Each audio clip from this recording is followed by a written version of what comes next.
Hey there everybody, this is Piper here, and today we're playing some more Rome Total War. So this is a 2 versus 2 battle replay.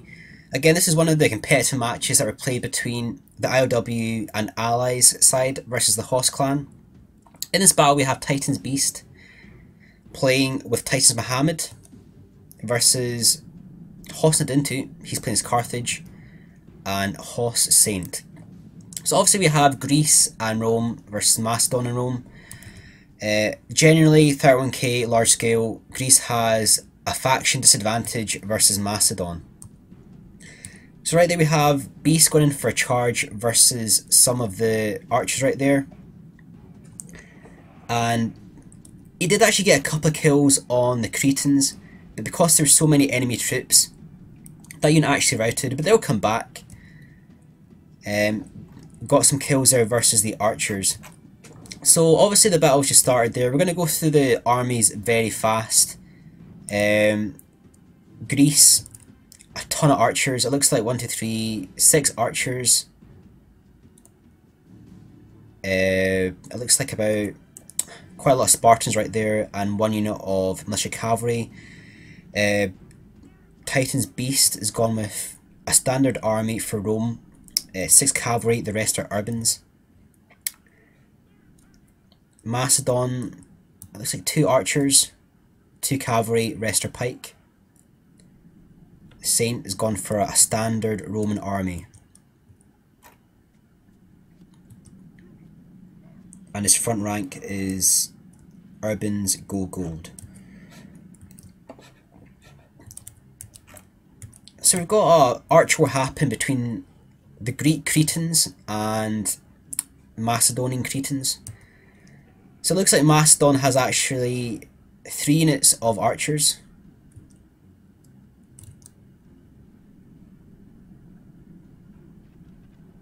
Yeah, 3 units of archers versus Greeks 6 units of archers. So we've got basically both sides are kind of trying to gain position here. Satan wants to fight Beast, because that's a better matchup than Saint fighting Greece. Beast wants to fight Macedon because he'll have the advantage versus Macedon. So basically Rome versus Rome's equal.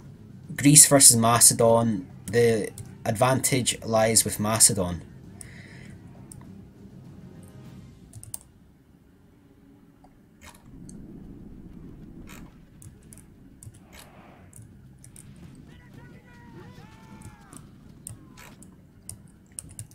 So quite a strange formation Saint's gone with. He's gone for a standard Roman army, but he's keeping all of his men spread out, which is really effective versus long pike armies or Greece, or if you're fighting pike. But against Rome it's a little bit risky.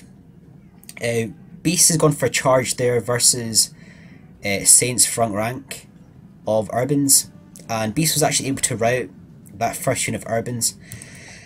So that's the benefit of bringing so many archers. Once Mohamed kills the enemy archers, it means that they can start shooting the enemy cavalry, which means that Beast can come in for cavalry charges versus the enemy units. When Saint counter charges, you can use the archers to fire at the backs of the cavalry. Right there, Mohamed was going for a quick charge versus the Cretan archers. You tend to find that 31k, like cavalry, performs a lot worse than CWB. It comes down to the fact that there's a lot more men at 31k, and morale is a lot more important. So you saw at the start there, Beast charged in the Cretans with his unit of cavalry, and one of his units of cavalry actually routed, and that probably wouldn't happen at 31k at CWB. It's just the fact there's so many men, units tend to get intimidated a lot more easily. So come back to the battle here. We've got the pike war happening, or the Pila war rather, happen between Saint and Beast. Beast's going to throw in his Pila versus the urbans, and he's done quite a lot of damage there. You've got all those arrows firing in versus Macedon. So basically what happened there is Mohamed wants to move around his pike and force Nidintu to face him, which means that he'll get shots in the sides versus Mastodon.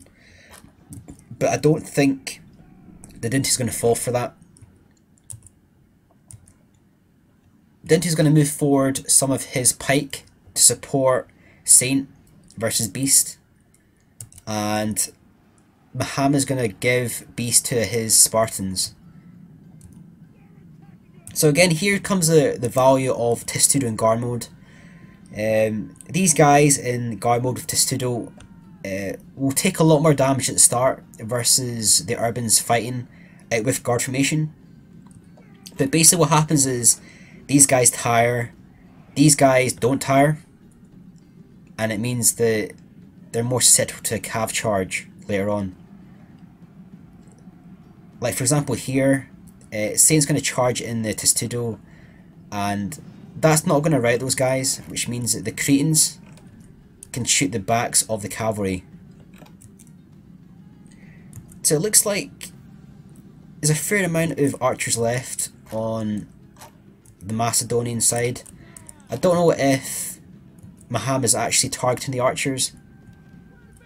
He's going for the pike. So basically every time the pike reform, they expose their sides, they expose their backs, and Mohamed is going to target the pike instead, which is a smart move to make, because if you bring a lot more archers than the enemy, you want to make sure you use them on better targets than the enemy archers.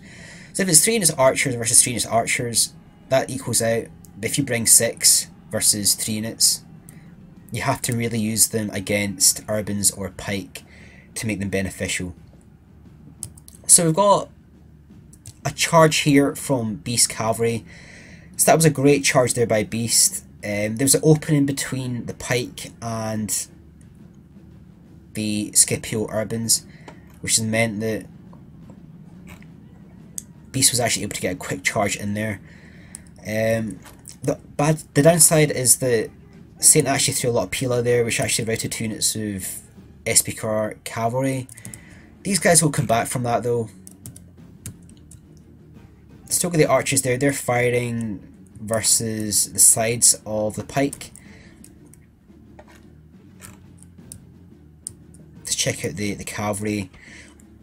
So Saint's going to move around his Praetorian cavalry now. And it looks like Beast is going to reform with Mohamed. So these archers are firing the hell out of the Macedonian pike. Just checking what they're firing against. And there's still a lot of Macedonian archers left. Some of these guys haven't got any archers left. Obviously, Saint has better cavalry than Beast now. And Saint looks to be going for the outflank here. And Nidintu is going to push forward his cavalry and go for the charge versus the Urbans. So again, we've got the charge here, or the outflank, with Saint's cavalry coming around the back of Mohamed.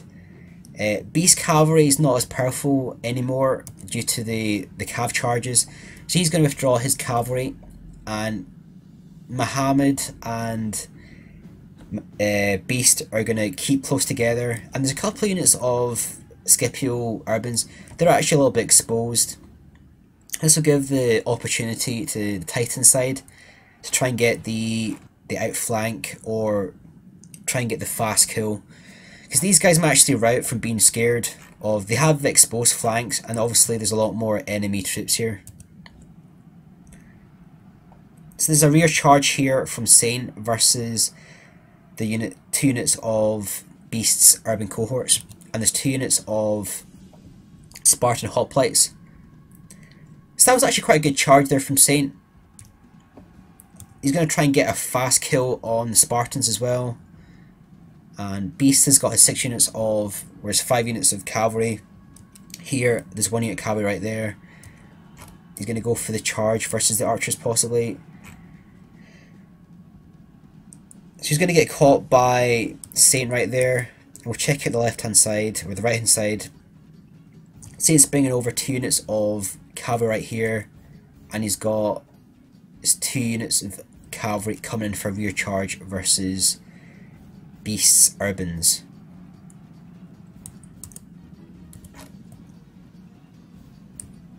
So Mohamed still has some units of archers that have arrows left, and these guys are trying to get kills on the Praetorian cavalry.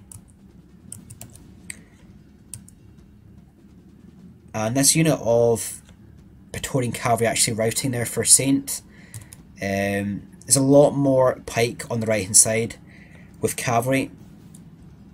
So Mohamed and Beast are going to start hammering and anviling the Macedonian pike. The left hand side is probably a little bit 50-50 right here. There's quite a lot of Scipio Urbans, there's some of Beast's Urbans, but there's more Spartan hoplites in the centre. And Beast and Mohamed are going to win on the left hand side.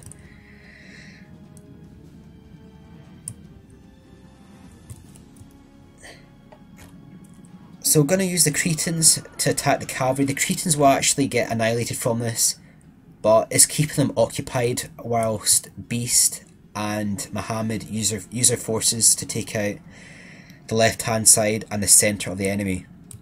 So basically all that remains now is the Praetorian cavalry and some of the Macedonian pike.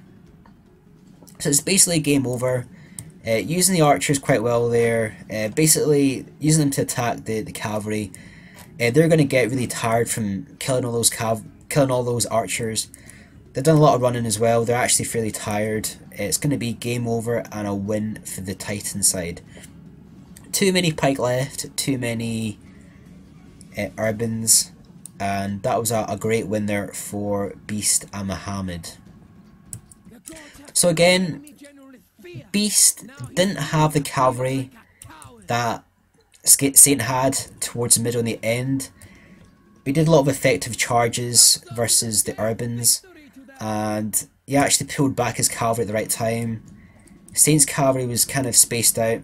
Saint was actually doing a lot of good charges versus the rear of Mohamed, and he did a lot of good charges versus the rear of Beast's centre Urbans.